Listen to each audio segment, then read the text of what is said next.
Kabalo bitaw mo no. Dili dapat i-underestimate sa mga Tagalog ni mga Bisaya. Ang masing kining mga Chabacano. Nga naman, ang pagkatinuod, advanced ni mga Bisaya compared sa mga Chabacano o compared sa mga Tagalog.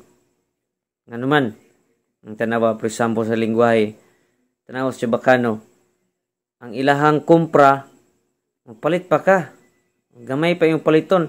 Ang kumpra sa Bisaya, wala na, nangumpra na. Pati nang daghana ka, gipalit. Halos isa kabuk tindahan, gipalit na, gikumpra na.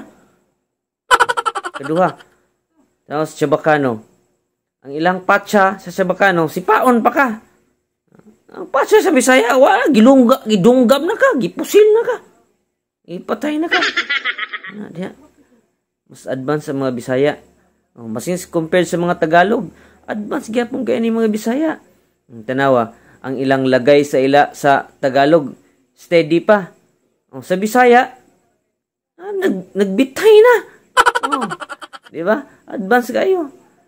Ang langgam sa mga Tagalog, gakamang pa. Sa mga Bisaya, ato na, gilupad na. Di ba? Advance.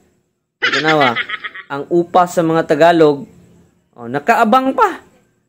Sa mga Bisaya, gapatong na, oy.